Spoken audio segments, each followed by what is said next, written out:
En un amanecer sin color, entre el eco metálico de puertas oxidadas y pasos indiferentes, Malik Johnson fue empujado dentro de una prisión extranjera que no conocía ni por nombre.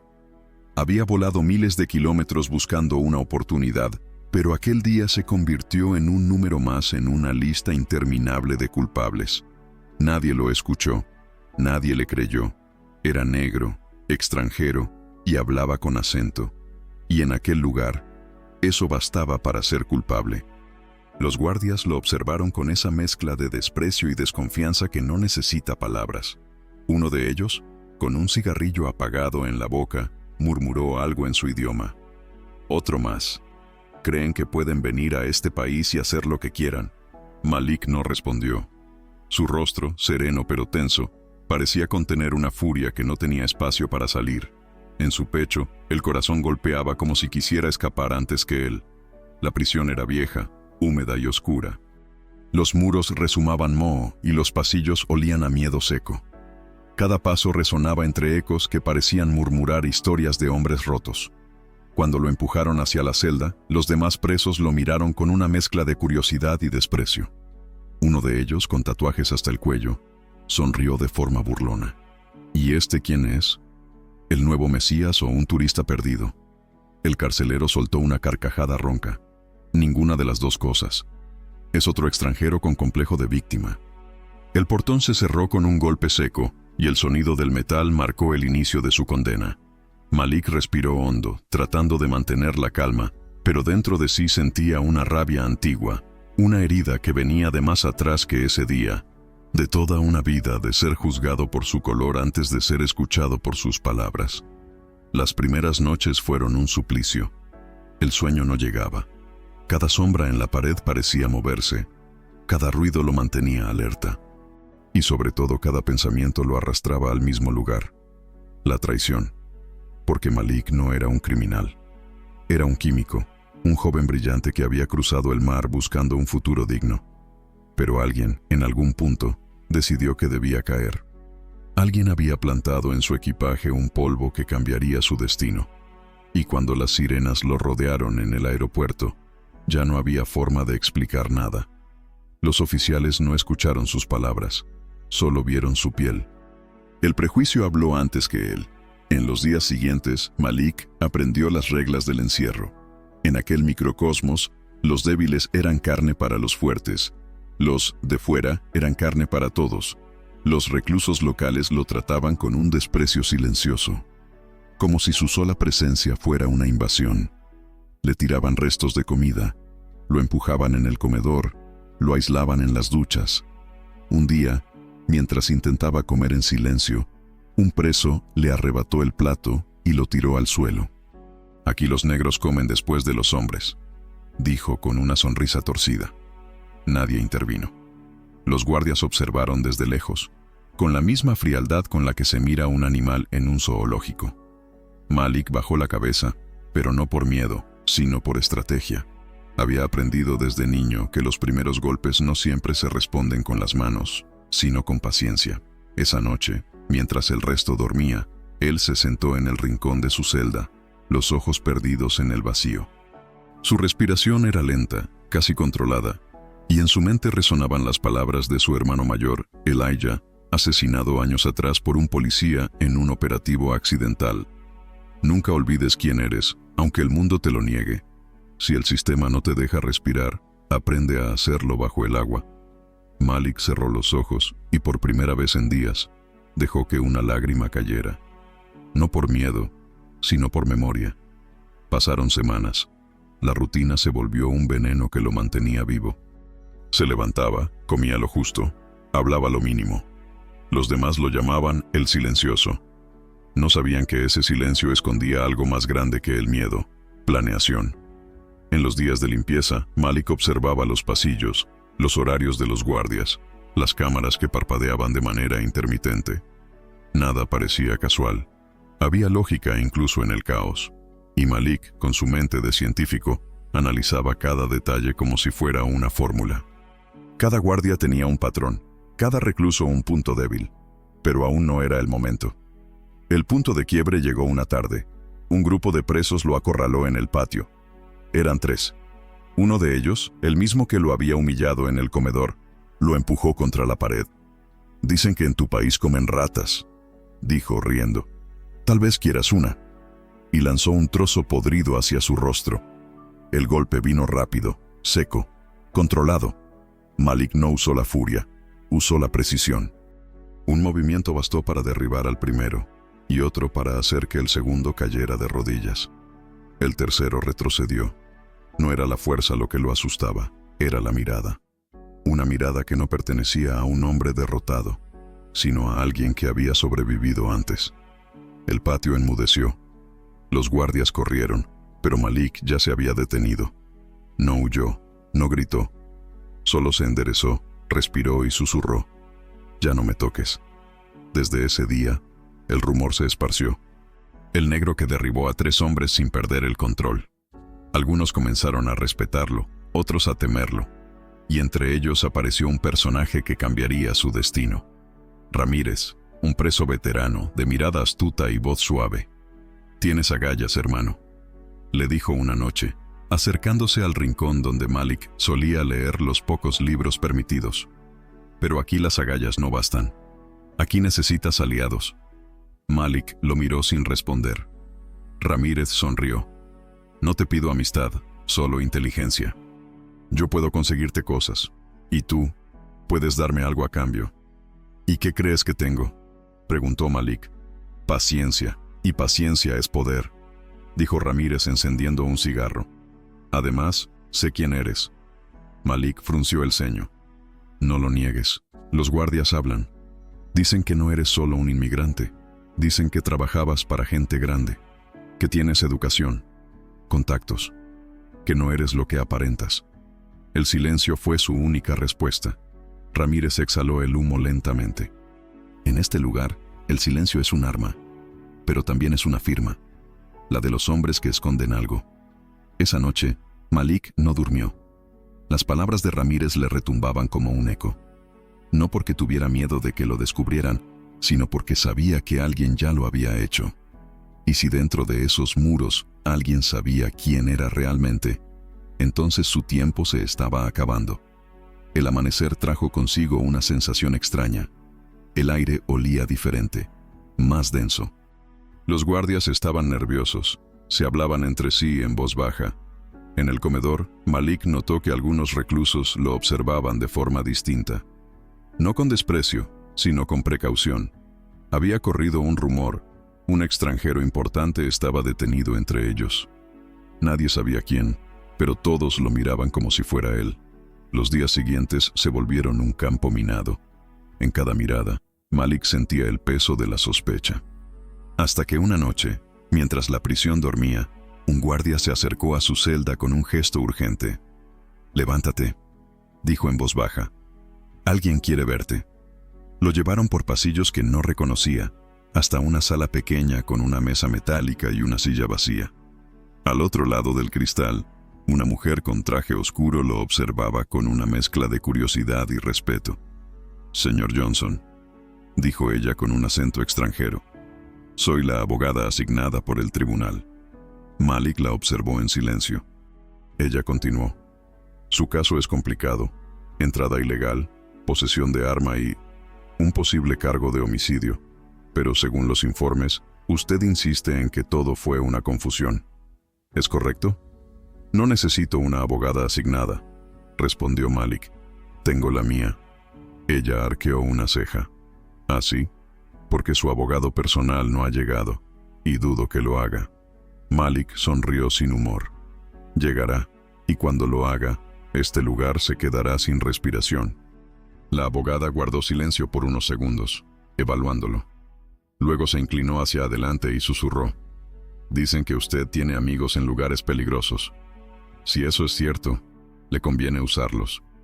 Aquí, la justicia es un lujo». Malik levantó la mirada, fija, profunda. La justicia nunca ha sido un lujo, solo un espejo sucio. La mujer parpadeó, incómoda. Por un momento, creyó ver en ese hombre algo que no había en ningún expediente. Una calma que asustaba más que la violencia. Cuando salió de la habitación, Malik se quedó solo, mirando el reflejo en el vidrio. No veía un preso, Veía una sombra que el sistema había intentado borrar, pero que aún respiraba. Esa noche, en la celda, el aire se volvió espeso. Un olor extraño flotaba, metálico, químico. Malik despertó sobresaltado, apenas a tiempo para ver cómo su compañero se desplomaba al suelo. El veneno estaba en la comida. Corrió, golpeó la puerta, gritó por ayuda, pero los guardias no se movían. Finalmente, un recluso del otro pasillo lanzó algo, una botella de leche. «¡Dásela rápido!», gritó. Malik lo hizo sin pensar. Vertió la leche en la boca del hombre y esperó, contando los segundos. El cuerpo convulsionó. Luego se calmó. El hombre respiró. Malik también. Al día siguiente, los rumores crecieron. El extranjero salvó una vida. El negro que piensa como doctor. Pero él sabía la verdad. Alguien había intentado matarlo. Y ahora, todos sabían que él sabía. Los días siguientes fueron un juego peligroso. La prisión entera era una red de lealtades podridas. Y Malik estaba en el centro sin haberlo pedido. Ramírez lo observaba con respeto. «Ahora sí eres alguien aquí», le dijo con media sonrisa. «Pero cuidado. Cuando alguien se gana respeto en este lugar, también se gana enemigos». Malik respondió con serenidad. «Los enemigos nunca me asustan. Lo que me asusta es acostumbrarme a ellos». Esa noche, mirando el cielo a través de los barrotes, Malik pensó en su madre. Recordó su voz diciéndole que el mundo no era justo, pero que el alma debía serlo. Pensó en Elijah, en su muerte injusta, en la promesa que se hizo frente al ataúd. Algún día, alguien pagará por esto. Y comprendió algo. Su destino no era escapar de la prisión, era descubrir quién lo había puesto ahí. Porque Malik no era cualquier prisionero. Era el heredero de un silencio que valía millones. Un silencio que muchos querían comprar y otros querían destruir. Y así comenzó su verdadera guerra. No una de armas, sino de inteligencia. No de balas, sino de verdades. Y la primera verdad era simple. En ese lugar, ser negro era su condena, pero también sería su camuflaje. El amanecer se filtró entre las rendijas de hierro como un hilo de fuego pálido. Malik Johnson abrió los ojos antes que el resto, con la precisión de quien ya no duerme, solo espera. El ruido de las botas de los guardias era su nuevo despertador, el eco de las cadenas, su único reloj. Llevaba meses en aquel infierno y, sin embargo, cada día sentía que despertaba en un sueño que no era suyo. Uno donde el tiempo no avanzaba, solo lo observaba desde lejos. La prisión había dejado de ser un lugar físico para convertirse en un ecosistema psicológico. Todo tenía un precio: la comida, el respeto, el silencio. Y Malik había aprendido que el silencio era el más caro de todos. Porque el que no hablaba, escuchaba. Y quien escuchaba demasiado, sabía demasiado. En los pasillos, los rumores se mezclaban con los pasos. Un guardia nuevo, un traslado, un castigo.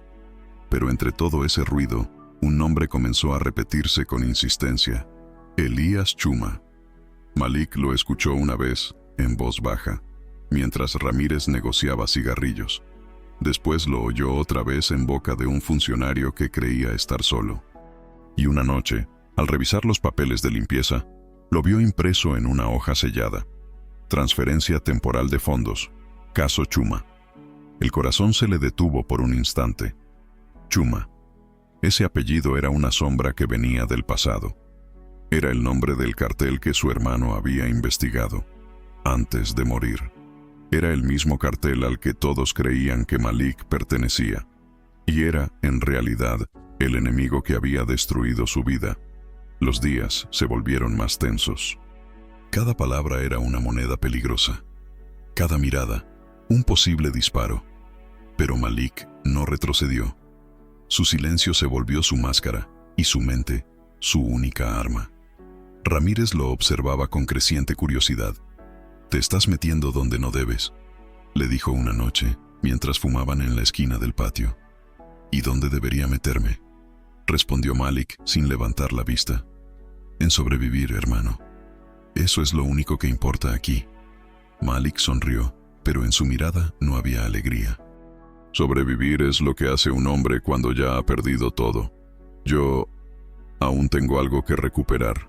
Ramírez no insistió, no porque entendiera, sino porque supo que en aquel momento Malik ya no era un preso, era un plan. Las semanas siguientes fueron una coreografía silenciosa. Malik comenzó a ganarse la confianza de los guardias más jóvenes. Sabía cuándo sonreír, cuándo callar, cuándo ayudar. Ofrecía arreglar cosas simples: relojes rotos, radios viejos, hornos defectuosos. Su habilidad con las manos lo convirtió en útil. Y en prisión, ser útil era la forma más inteligente de ser invisible. Pero cada favor tenía un propósito. Mientras reparaba, observaba. Anotaba mentalmente números de serie, nombres, turnos, conversaciones. Era un científico en medio del caos, recolectando datos para una fórmula mortal. Y una noche, el resultado apareció ante sus ojos. En el taller donde trabajaba, encontró una caja metálica con una etiqueta borrada. Dentro, paquetes sellados con un logotipo que reconoció al instante: Chuma Export Limited, el mismo sello que su hermano había denunciado, el mismo símbolo que había aparecido en la escena de su muerte. Era imposible. Y sin embargo, estaba allí, dentro de una prisión oficial. Malik entendió algo terrible.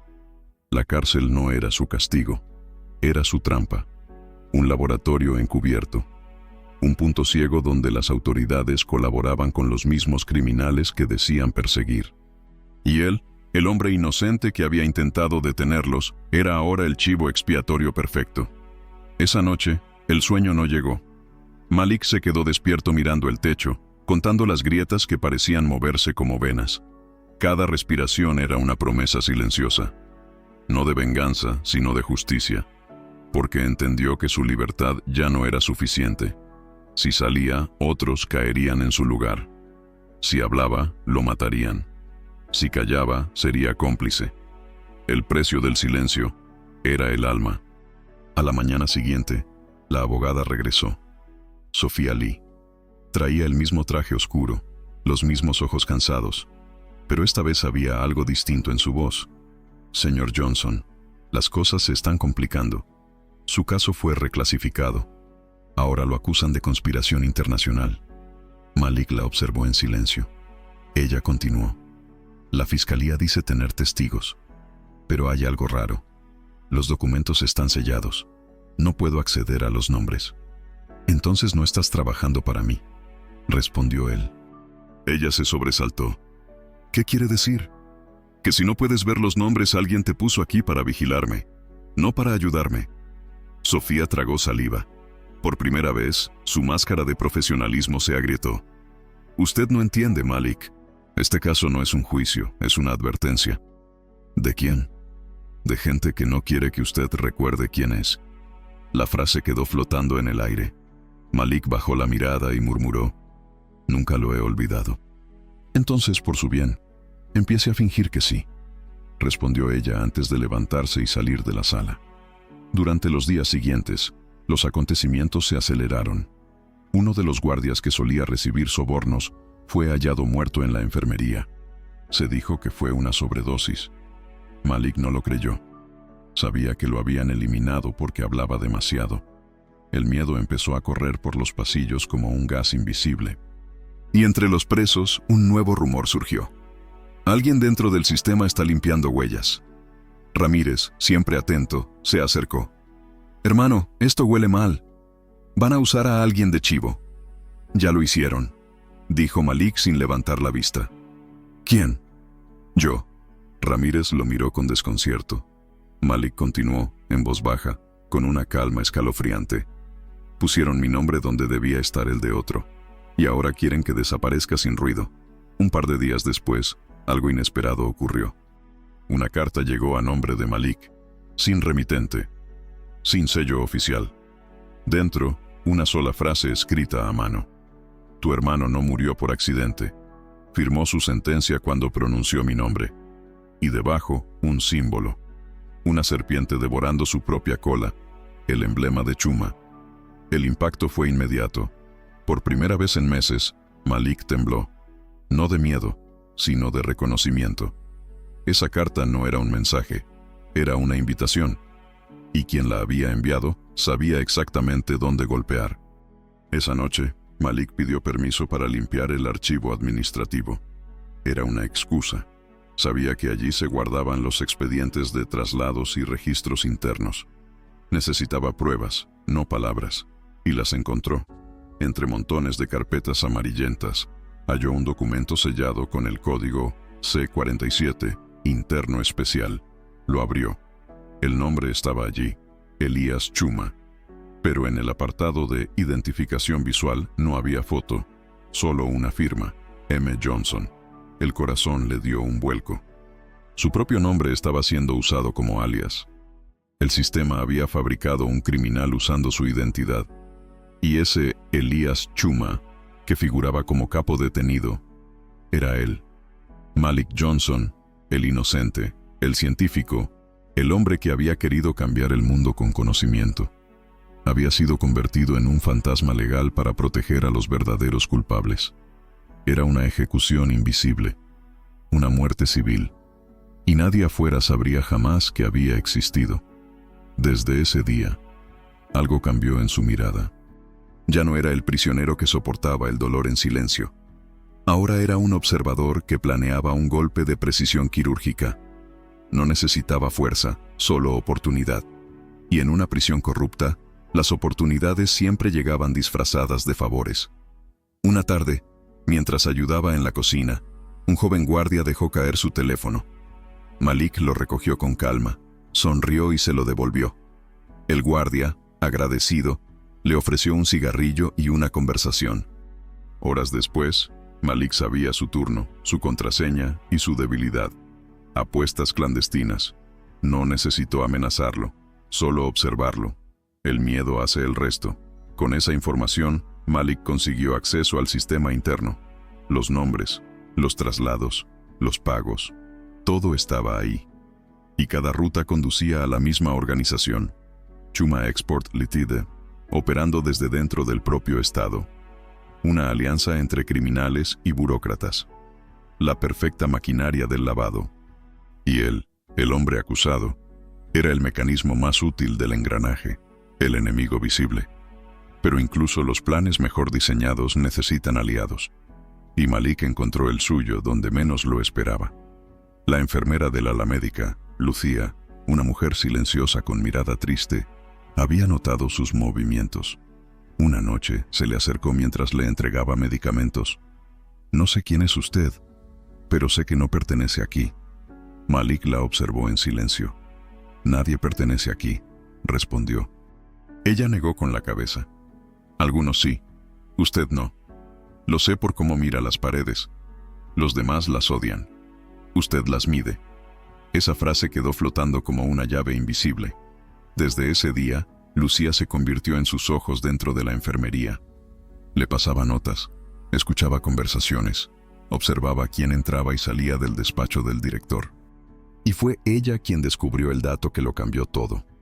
El director de la prisión, Wei Kang, recibía visitas privadas de empresarios extranjeros vinculados al cartel. Entre ellos, una mujer, Sofía Lee. La traición dolió más que cualquier golpe. Malik comprendió que la abogada nunca fue su defensora. Era parte de la red, la encargada de mantenerlo dentro, bajo control, sin que sospechara. Una mensajera disfrazada de salvadora. Pero Malik ya no era el mismo hombre que entró a esa prisión. El silencio había dejado de ser su castigo. Ahora era su táctica. Y cada palabra que no decía era un paso más hacia la verdad. Un amanecer, Ramírez lo encontró sentado, mirando hacia la luz débil que se filtraba entre los barrotes. «Hermano, estás más callado que nunca. ¿Qué pasa por tu cabeza?» Malik lo miró, con esa calma profunda que anuncia tormentas. «Estoy contando. Contando qué. Los días que faltan para que ellos me escuchen». Ramírez rió. «¿Crees que alguien allá afuera quiere escucharte?» Malik asintió despacio. «Sí, pero no lo saben todavía. Y cuando lo sepan, será demasiado tarde». A partir de ese día, su plan comenzó a tomar forma. Usando los datos que había robado, Malik diseñó un mecanismo para filtrar información desde el interior, nombres, fechas, transferencias. Todo sería enviado a través de Lucía, que tenía acceso al correo médico institucional. Ella temblaba, pero lo hizo. Sabía que si lo atrapaban, ambos morirían. Pero también sabía que había algo más fuerte que el miedo: la verdad. Los archivos salieron, uno a uno, y Malik esperó. Esperó como el cazador que sabe que la presa aún no se ha dado cuenta de que está cercada. Semanas después, la tensión explotó. Un equipo de agentes externos llegó a la prisión, supuestamente para una inspección de rutina. Pero los rumores decían otra cosa. Había una investigación abierta por corrupción interna. El director Kang fue llamado a declarar. Sofía Lee desapareció. Y Malik fue trasladado a aislamiento. El silencio se volvió absoluto. Una celda sin ventanas, sin luz, sin tiempo, solo respiración y oscuridad. Allí, Malik comprendió que había cruzado una línea invisible. Ya no era un preso inocente. Era una amenaza. Y las amenazas en aquel mundo no salían caminando. Pero incluso en la oscuridad más densa, algo brillaba. Una chispa de resistencia. Una voz en su mente que repetía: no te quebraron, te despertaron. Malik no sabía cuánto tiempo había pasado. Podían ser días, semanas o meses. Pero cuando finalmente lo sacaron de la celda, algo había cambiado. El aire estaba tenso. Los guardias lo miraban con recelo. Y afuera, los periódicos internacionales ya hablaban de un escándalo de tráfico de influencias en el sistema penitenciario. Lucía lo había logrado. Sus archivos habían salido del país, y el nombre Chuma volvía a ocupar titulares, pero no como un mito, sino como una red viva, con tentáculos en todos los niveles. Y en el centro de todo, un nombre: Malik Johnson, el hombre que el sistema intentó borrar y terminó revelando. Sin embargo, Malik sabía que aquello no era el final. El precio de romper el silencio era demasiado alto. La red no perdonaba. Había expuesto la verdad, pero aún estaba dentro del monstruo. Y el monstruo no duerme cuando sangra. Aquella noche, mirando el reflejo distorsionado de la luna en el metal de su cama, Malik comprendió que la libertad no era un lugar, era un propósito. Y que, aunque el mundo siguiera sin escucharlo, ya no podría callarlo, porque el silencio, cuando se llena de verdad, se convierte en grito. La lluvia cayó esa madrugada como si el cielo también quisiera limpiar su conciencia. El sonido del agua golpeando los muros oxidados de la prisión se mezclaba con el eco distante de los truenos. Malik Johnson estaba sentado en la oscuridad de su celda, mirando cómo las gotas filtradas por el techo se acumulaban en el suelo, formando un pequeño lago de silencio. Su mente no descansaba. Cada relámpago parecía iluminar los fragmentos dispersos de su historia. Los rostros de quienes lo habían traicionado, las voces de quienes lo habían juzgado sin conocerlo. Y entre todas esas sombras, un nombre resonaba como un martillo: Elías Chuma. Ese nombre lo había perseguido desde el día de su arresto. Aparecía en documentos, en rumores, en el miedo de los demás. Pero ahora, después de meses de investigación desde las entrañas del infierno, Malik sabía la verdad. Elías Chuma no era una persona. Era una identidad fabricada, y él, Malik Johnson, había sido el molde. Todo comenzó años atrás, cuando aún vivía en Lagos, Nigeria.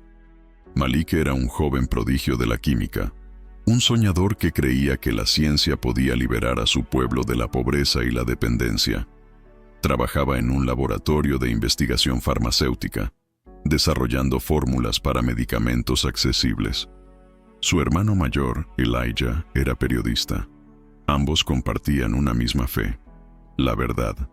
Pero en un país donde decir la verdad podía costarte la vida, eso los convertía en objetivos. Fue Elijah quien primero pronunció el nombre Chuma. Había descubierto que una supuesta empresa farmacéutica, Chuma Export Ltd., era en realidad una red de tráfico de opioides que usaba contenedores médicos para mover drogas hacia Asia y Europa. El cartel operaba con cobertura legal, financiado por políticos y empresarios que se presentaban como filántropos. Cuando Elijah publicó su primer informe, recibió amenazas. Cuando publicó el segundo, desapareció. Su cuerpo fue hallado días después, mutilado, con un mensaje escrito en el pecho: El silencio también cura. Malik nunca volvió a ser el mismo. Abandonó su trabajo y juró encontrar al responsable. Pero lo que no sabía era que, mientras él buscaba justicia, el enemigo ya estaba escribiendo su condena. Años más tarde, tras recibir una supuesta oferta de trabajo en un laboratorio en China, Malik viajó con la esperanza de continuar su investigación y enviar dinero a su madre enferma.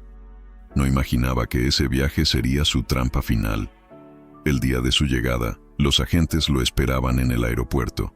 Su pasaporte estaba vencido. Su equipaje contenía material prohibido. Su nombre estaba vinculado a un expediente internacional. Elias Chuma, sospechoso de narcotráfico. Y en ese momento, el mundo dejó de escuchar al hombre para escuchar solo al color de su piel. Las cámaras lo mostraron esposado, con el rostro sereno y la mirada perdida. Las noticias lo convirtieron en monstruo. Y él, en silencio, entendió que no estaba siendo arrestado. Estaba siendo borrado. En la celda de aislamiento, esa verdad se repetía como un mantra. No había escapatoria posible dentro del sistema que lo había creado. El enemigo no era solo el cartel, era la estructura que lo protegía, la maquinaria de poder que decidía quién era inocente y quién no merecía hablar. Pero el destino, o quizá algo más poderoso, quiso que Malik encontrara una grieta. Una tarde, el guardia joven, aquel que debía favores, apareció con un sobre cerrado. «Esto llegó del tribunal», murmuró. «Nadie debe saberlo». Malik lo abrió con las manos temblorosas. Dentro había una copia del expediente de extradición. En el margen superior, una firma digital, E. Chuma, y junto a ella, una autorización de colaboración interinstitucional, firmada por un representante del gobierno africano. El nombre en la rúbrica era como un golpe al pecho: Ministro Adewale Johnson. Su propio tío. El aire se volvió irrespirable. El hombre que había criado a Malik tras la muerte de sus padres, el político que hablaba de esperanza y reforma, había vendido su nombre, su identidad y su libertad, y lo había hecho por dinero. Elias Chuma era una máscara creada por el poder, y debajo de esa máscara estaba su familia. Durante días, Malik guardó silencio absoluto. No habló, no comió, no durmió. Era como si su mente estuviera reconstruyendo una torre derrumbada. Comprendió que no podía simplemente escapar o sobrevivir. Tenía que exponer la verdad, incluso si eso le costaba la vida. Porque ya no se trataba solo de justicia. Era un acto de redención. Por su hermano, por sí mismo, por todos los que habían sido silenciados por el color de su piel o la pobreza de su origen. El cambio comenzó en su comportamiento. Los guardias notaron su calma inquietante. Los reclusos dejaron de provocarlo. Algo en su mirada les decía que ya no estaban frente a un prisionero, sino frente a un juez. Malik hablaba poco, pero cuando lo hacía, sus palabras tenían peso. Empezó a compartir pequeños fragmentos de verdad con quienes estaban dispuestos a escuchar. Hablaba de corrupción, de manipulación, de cómo los pobres eran usados como piezas desechables. Su voz, suave pero firme, se extendió por los pasillos como una corriente eléctrica. Y por primera vez, los presos comenzaron a creer que incluso allí dentro podían tener dignidad. Uno de ellos, un hombre viejo apodado Tigre, le dijo una noche: «No entiendo cómo puedes seguir creyendo en algo después de lo que te hicieron». Malik lo miró con una tristeza serena. «Porque si no creo, entonces ellos ganaron». Lucía, la enfermera, se convirtió en su cómplice definitiva. Ella logró interceptar llamadas del despacho del director, grabando conversaciones que confirmaban el tráfico interno de drogas y documentos falsificados. Las pruebas eran contundentes, y Malik sabía a quién debían llegar: al periodista internacional que había retomado la investigación de su hermano, el mismo medio que alguna vez publicó el artículo que desató la furia del cartel. El plan era arriesgado. Si los descubrían, morirían los tres. Pero ya no había marcha atrás. Usando el sistema médico de la prisión, Malik consiguió que las grabaciones fueran enviadas bajo el formato de historial clínico digital. El destino, una redacción en Londres. El título del archivo, el hombre detrás del nombre. 2 semanas después, el mundo cambió. El escándalo estalló como una bomba mediática. Los principales noticieros del planeta hablaron de una red criminal que operaba dentro de cárceles chinas, africanas y europeas, utilizando a prisioneros falsos como cobertura legal para el contrabando. Y en el centro de todo, una historia, la del científico nigeriano acusado injustamente bajo una identidad creada por el poder, la del hombre que había sido llamado terrorista, narcotraficante y asesino, la del hombre que se negó a morir en silencio. Su rostro, el mismo que un día fue símbolo de culpa, ahora se convirtió en símbolo de resistencia. Las calles de Lagos se llenaron de protestas exigiendo su liberación. Organizaciones de derechos humanos intervinieron. Incluso figuras políticas que antes callaron comenzaron a hablar. Y sin embargo, dentro de la prisión, el aire se volvió más peligroso que nunca. Porque para los que mandaban, Malik ya no era un preso. Era una amenaza pública. El director Kang lo llamó a su despacho. La habitación olía a madera vieja y a miedo contenido. «Te felicito», dijo con una sonrisa tensa. «Lograste lo imposible, llamar la atención del mundo». Malik no respondió. El director se levantó lentamente. «¿Sabes lo que eso significa?» «Sí», dijo Malik con calma. «Que ya no puedes matarme en silencio». El director lo observó en silencio durante un largo minuto, luego soltó una carcajada amarga. «Todos creen que eres un héroe, pero no saben la verdad». Malik frunció el ceño. «¿Cuál verdad?» «Que tú también perteneces a ellos. Que el cartel no te escogió al azar. Que tu hermano no murió por accidente». «Ya lo sé», respondió Malik y su voz tembló apenas. «Pero a diferencia de ustedes, yo aún sé quién soy». El director se detuvo, desconcertado. Malik se inclinó hacia él. «Y eso es lo que más les duele. Que el hombre al que querían borrar ahora tiene un rostro. El mío». Días después, agentes internacionales llegaron a la prisión. Los altos mandos fueron destituidos. Lucía desapareció, presumiblemente escoltada fuera del país. Ramírez fue trasladado sin aviso, y Malik fue liberado, no por piedad, sino porque su nombre ya pesaba más que su condena. El día que cruzó la puerta de la prisión, la lluvia volvía a caer. Era el mismo sonido que escuchó la primera vez, pero ahora significaba otra cosa. Cada gota que golpeaba el suelo parecía decirle: «Aún estás aquí». El mundo lo recibió con cámaras, aplausos y discursos, pero él no sonreía. Sabía que la libertad era solo otro tipo de prisión. Los hombres que lo habían destruido seguían ahí afuera, con trajes caros y sonrisas limpias. El cartel no había caído, solo había cambiado de nombre. Y la justicia seguía teniendo precio. Meses después, en una conferencia en Ginebra, Malik tomó la palabra ante líderes internacionales. Su voz era firme, sin ira, sin lágrimas. «No estoy aquí como víctima», dijo. «Estoy aquí como evidencia». Porque el racismo no solo encierra cuerpos, también encierra verdades. Porque cuando un sistema puede fabricar un criminal a partir del color de tu piel, nadie está a salvo. Y porque el silencio es el arma más poderosa del poder.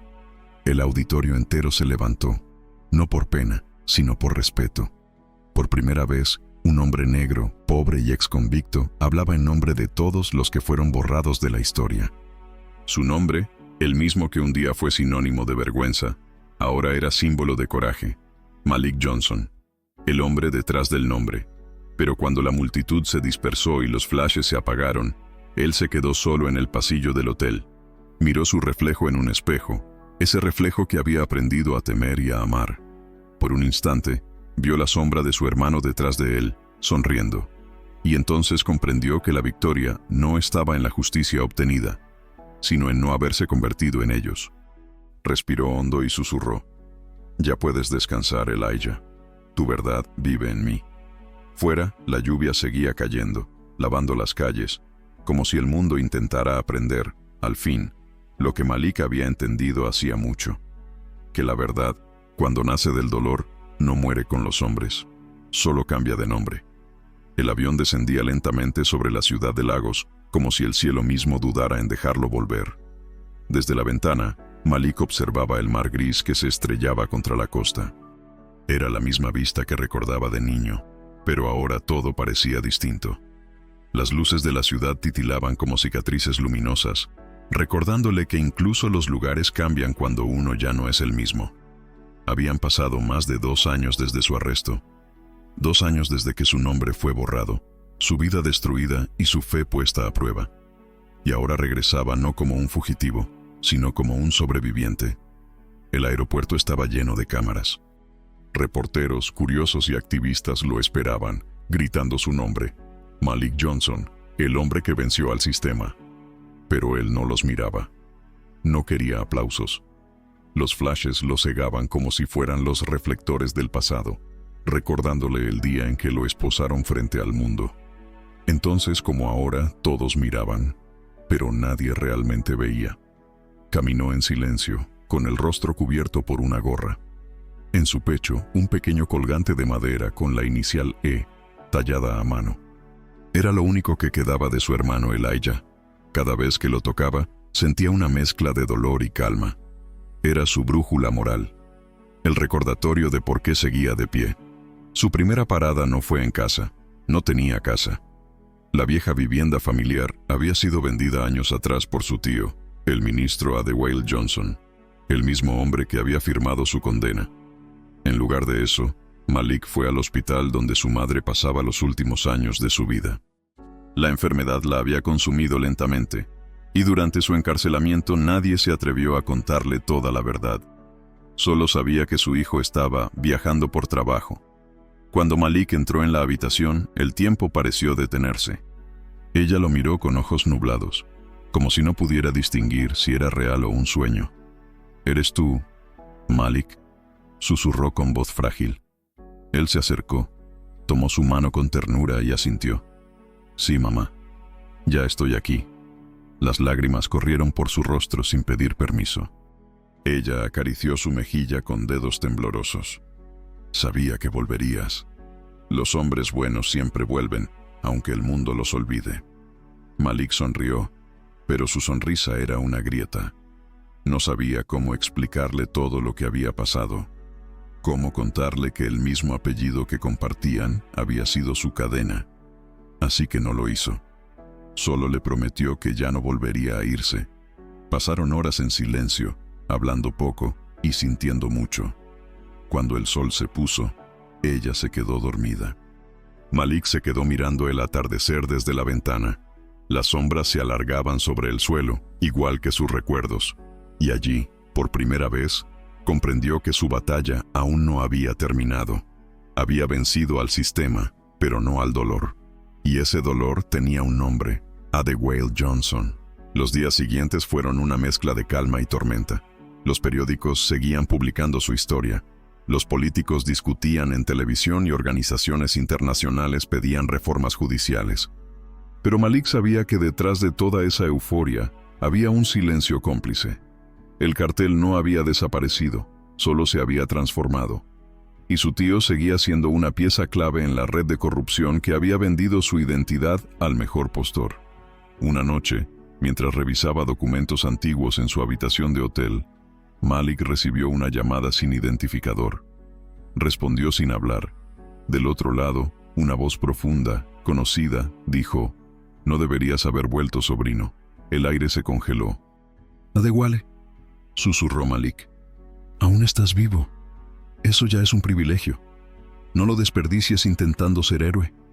Malik cerró los ojos. Su voz era un cuchillo afilado. «¿Por qué lo hiciste?» Hubo una pausa. «Porque el mundo no cambia con ideales, Malik. Se cambia con poder.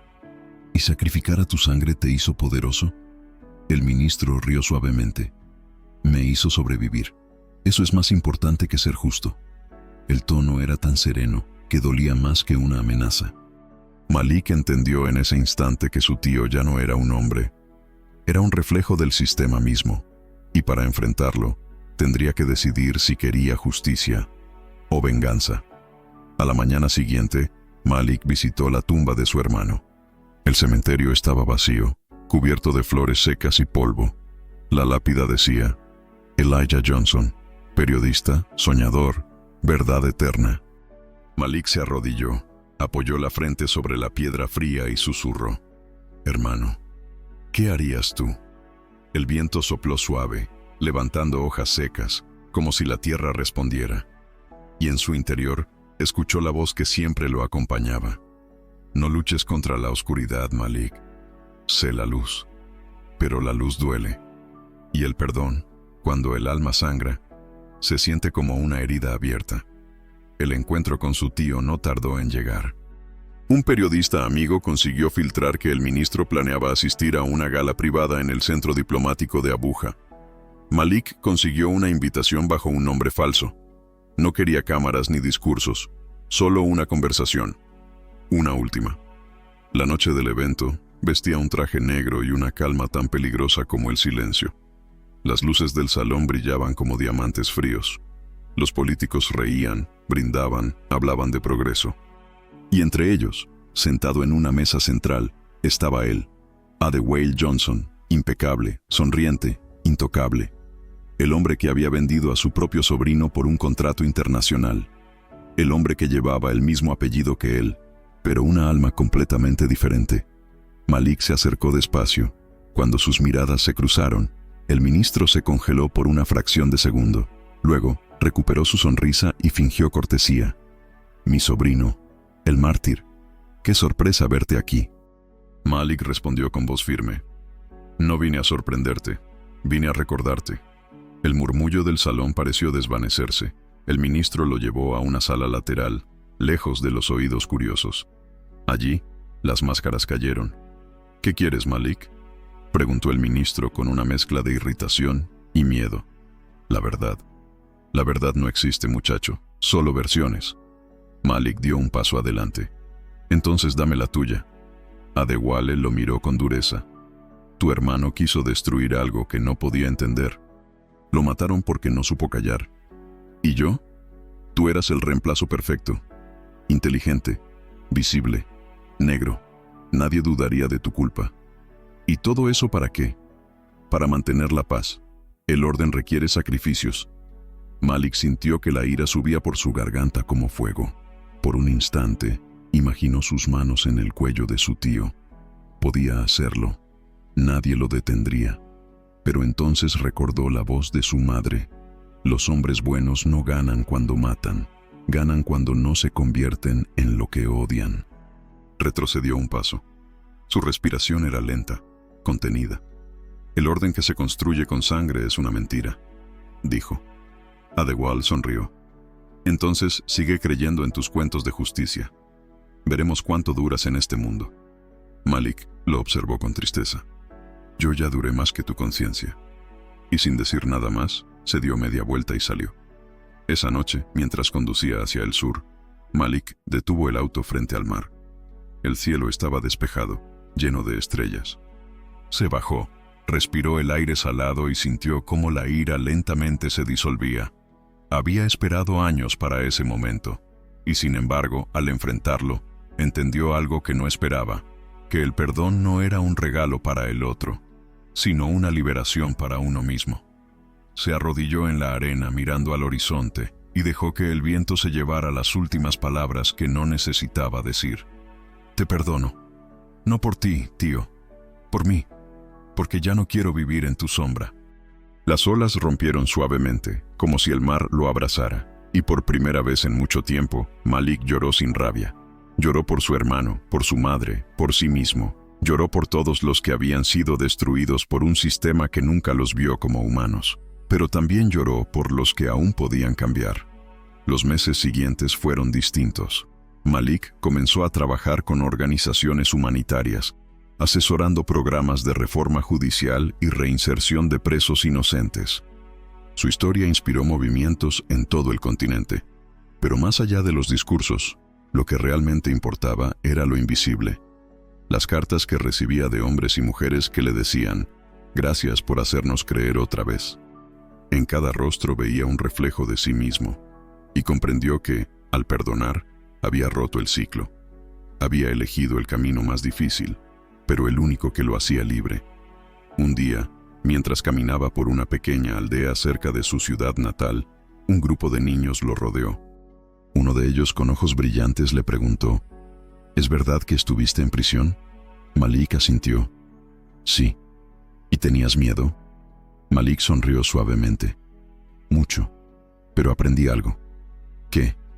Que el miedo no desaparece cuando lo enfrentas. Desaparece cuando lo entiendes. El niño sonrió y corrió a jugar. Malik lo observó, sintiendo una paz que ninguna sentencia judicial podría haberle dado. Porque la verdadera justicia no estaba en los tribunales, sino en no dejar que el odio dictara el final de su historia. Esa noche escribió en su cuaderno: el perdón no borra el dolor, pero apaga su eco. No se trata de olvidar, sino de recordar sin rabia. Y cuando uno aprende eso, el alma, al fin, respira. Días después, recibió la noticia que lo hizo cerrar el ciclo. El ministro Adwell Johnson había sido destituido y arrestado. Las pruebas de corrupción, tráfico y homicidio finalmente salieron a la luz. Pero Malik no sonrió ni celebró. Solo miró el horizonte y susurró: la justicia tarda, pero llega. Luego miró el cielo, tocó el colgante de madera y dijo: ya puedes descansar, mamá.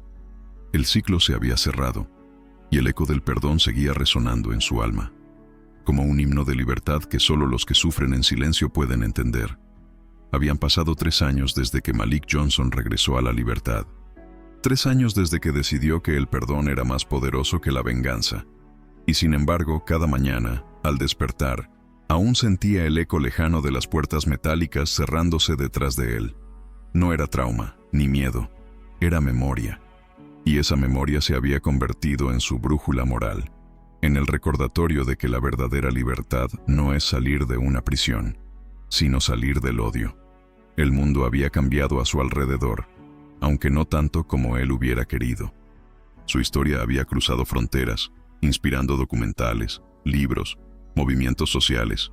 Lo invitaban a universidades, congresos y foros internacionales. Algunos lo llamaban el Mandela silencioso, otros el hombre que no se quebró. Pero cada vez que lo presentaban así, Malik bajaba la mirada. No por humildad, sino porque sabía que el sufrimiento no es un trofeo, y que detrás de cada historia de redención hay una cicatriz que nunca termina de cerrar. Vivía ahora en Nairobi, Kenia, donde fundó una organización llamada Voz Sin Nombre, dedicada a ayudar a prisioneros inocentes y a combatir los abusos judiciales en África y Asia. La oficina era pequeña, pero el propósito era enorme.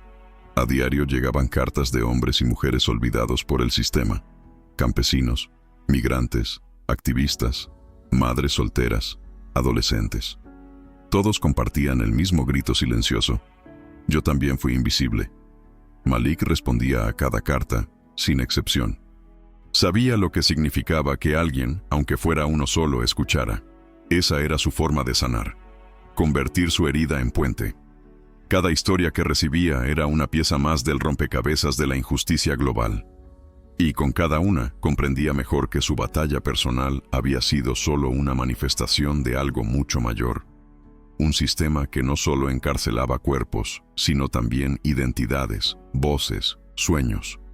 Un día, mientras revisaba archivos junto a su equipo, una joven abogada llamada Amira, una mujer somalí brillante y tenaz, se acercó a su escritorio. «Tenemos un caso nuevo», dijo dejando un sobre la mesa. «Es de Sudáfrica. Un estudiante fue arrestado por error durante una protesta. Dicen que se parece a un sospechoso buscado». Malik abrió la carpeta. La foto le golpeó el alma. Un chico de piel oscura, ojos asustados y manos esposadas. La historia se repetía, casi como un espejo. Suspiró profundamente. «¿Cuántos más?», murmuró. Amira lo miró con empatía. «Los necesarios hasta que el silencio deje de ser una sentencia». Malik la observó, con orgullo y tristeza a la vez. Había formado discípulos, jóvenes que creían que la justicia no debía tener color ni precio, y en ellos veía la esperanza que su generación había perdido. Esa noche, sentado en su oficina, Malik escribió en su cuaderno una reflexión que luego se volvería una de sus frases más citadas. «El silencio no es ausencia de voz, es ausencia de escucha. Los poderosos callan gritando, los olvidados hablan en susurros, pero algún día los susurros se vuelven viento y ningún muro puede detener el viento.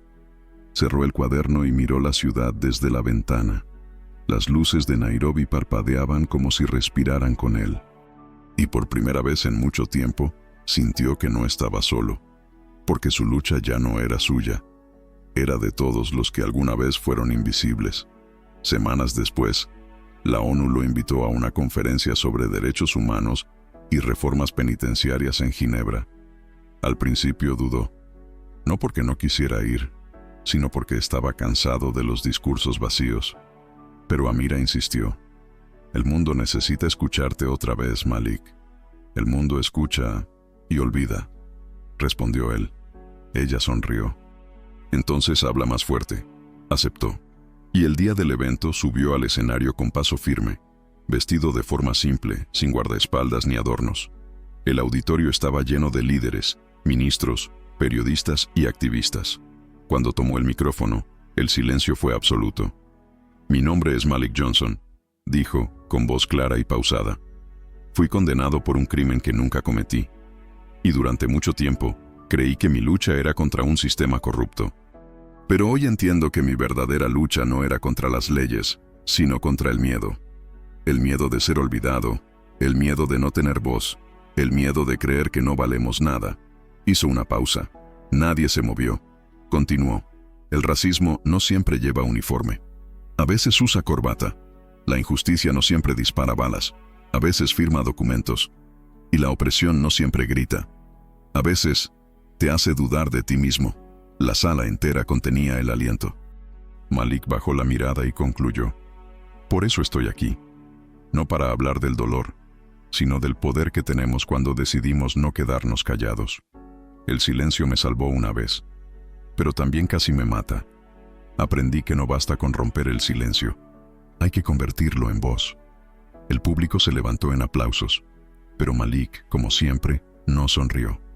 Solo inclinó la cabeza, humilde, consciente de que las palabras, sin acción, son solo ruido elegante. Días después del discurso, su organización recibió cientos de donaciones y solicitudes de colaboración. Pero entre todas las cartas, una llamó su atención. No tenía remitente, solo decía, «Gracias por no odiar». Firmado, alguien que una vez te traicionó. Malik supo de inmediato quién era. Su tío. Adewale Johnson había sido condenado a cadena perpetua y enviado a una prisión de máxima seguridad. Durante el juicio, se mantuvo en silencio, sin negar ni justificar nada. Hasta el final, solo pronunció una frase. «Díganle a Malik que el silencio me enseñó más que el poder». Malik guardó la carta en su escritorio sin responder. No por desprecio, sino porque entendió que no hacía falta. El perdón ya había sido otorgado mucho antes. Y algunas respuestas solo pertenecen al alma. Con el paso del tiempo, Malik comenzó a ser mentor de jóvenes líderes sociales. Les enseñaba que la resistencia no siempre se hace con puños, sino con propósito. Que el verdadero coraje no es pelear contra el enemigo, sino negarse a convertirse en él. Una de sus alumnas, una chica de Ghana llamada Naila, le preguntó un día, ¿cómo se sobrevive al odio, Malik? Él pensó por un momento antes de responder, no sobrevives, lo transformas. ¿En qué? En algo que sirva. En una causa, en una canción, en un gesto. El odio es fuego. Si lo apagas, te consume. Si lo usas, te ilumina. Esa respuesta se volvió un lema entre los jóvenes de la fundación. Transformar el fuego. Un símbolo de resistencia y esperanza que cruzó fronteras. Años más tarde, la historia de Malik fue llevada al cine. La película, titulada El hombre detrás del nombre, ganó premios internacionales.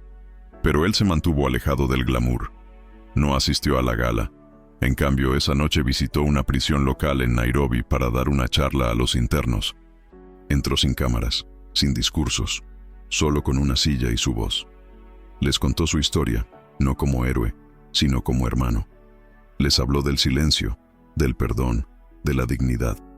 Y cuando terminó, uno de los prisioneros, con lágrimas en los ojos, se levantó y le dijo, «Gracias por venir. Usted nos recordó que aún somos humanos». Malik lo abrazó sin decir palabra, y entendió que esa era su verdadera alfombra roja. El tiempo siguió su curso. Su cabello se volvió gris, su mirada más serena. Pasaba los días en su casa sencilla, rodeado de libros, plantas y fotografías. A veces recibía visitas de jóvenes activistas. Otras veces simplemente caminaba por la playa, observando el horizonte. Nunca volvió a sentir rencor, solo gratitud. Gratitud por haber vivido lo suficiente para convertir su dolor en propósito. En su diario final escribió: «Me arrebataron todo menos la voz, y fue suficiente para reconstruirme. Aprendí que el silencio puede ser tumba o semilla. Yo elegí que fuera semilla». Una mañana, mientras el sol nacía sobre el océano Índico, Malik Johnson cerró los ojos para descansar un poco. La brisa entraba por la ventana, moviendo suavemente las cortinas. En la mesa, junto a su cuaderno, había una nota escrita a mano. Si alguna vez dudan de que una sola voz pueda cambiar el mundo, recuerden que una vez, un hombre sin nombre hizo que el mundo escuchara. Horas después, Amira entró en la habitación y lo encontró dormido, con una expresión tranquila. Entre sus manos sostenía el colgante con la letra E. Había partido en paz. El funeral fue multitudinario. Miles de personas de distintas naciones se reunieron para despedirlo. En el discurso principal, Amira dijo: «Malik Johnson no murió, porque los hombres como él no mueren, se transforman. Cada vez que alguien levanta la voz contra la injusticia, él vuelve a respirar. Cada vez que un inocente es escuchado, él vuelve a hablar. Y cada vez que alguien perdona cuando podría vengarse, él vuelve a vivir». El público respondió con un aplauso largo, cálido, infinito. Y en medio de la multitud, una niña de piel oscura levantó un cartel escrito con marcador azul: «No hay silencio más fuerte que el de la verdad». Años después, en varias prisiones del mundo, se inauguraron salas educativas con su nombre: Centro Malik Johnson para la Dignidad y la Justicia. Y en la entrada de cada una placa decía: «El silencio no fue su rendición, fue su forma de enseñarnos a escuchar». El legado de Malik no estaba en sus discursos, ni en las películas, ni en los premios. Estaba en las personas, en los jóvenes que eligieron la empatía en lugar del odio, en las madres que creyeron otra vez en la esperanza, en los presos que comenzaron a estudiar leyes para defenderse. En cada ser humano que, al mirarse en el espejo, se atrevió a preguntar: ¿y si el cambio empieza conmigo? Porque el verdadero poder no está en el grito del fuerte, sino en la determinación del justo. Y Malik Johnson, el hombre que el mundo quiso borrar, terminó convirtiéndose en una palabra que ningún sistema pudo silenciar: humanidad. Dicen que el silencio mata, pero a veces el silencio enseña. Malik Johnson entendió eso demasiado tarde, o quizá justo a tiempo, porque descubrió que el silencio no era el fin de su voz, sino el principio de un eco que el mundo no podría apagar. Su nombre ya no está escrito solo en expedientes judiciales, está en los muros de las cárceles, en los ojos de los que aún esperan justicia, en cada alma que alguna vez fue juzgada antes de ser escuchada. Malik no dejó una fortuna, no fundó un imperio, no buscó venganza, dejó algo más poderoso, una lección invisible. Nunca subestimes a quien ha aprendido a sufrir en silencio, porque cuando hable, su voz llevará el peso de todos los que callaron antes. La música sube lentamente, mezcla de cuerdas, tambores suaves y notas de esperanza. Y ahora te pregunto a ti, que estás viendo esta historia: ¿cuántas veces guardaste silencio cuando debiste hablar? ¿Cuántas veces viste injusticia y miraste hacia otro lado? Tal vez no puedas cambiar el mundo entero, pero puedes empezar por no callarte, por no dejar que el miedo decida quién eres. Porque, como decía Malik, la verdad no necesita gritar, solo necesita que alguien se atreva a decirla. La cámara imaginaria se eleva sobre el mar. La voz del narrador se vuelve más suave, con tono de despedida inspiradora. Si esta historia tocó algo dentro de ti, no la dejes aquí, compártela. Habla de ella. Haz que más personas escuchen el eco del perdón, el poder del coraje y la fuerza de una voz que nació del silencio. Suscríbete para más historias reales que te harán pensar, sentir y recordar que incluso en la oscuridad, siempre hay una chispa de humanidad esperando ser escuchada. Fade out con sonido de viento, mar y una frase final en pantalla. Porque el silencio solo duele cuando nadie lo transforma en verdad.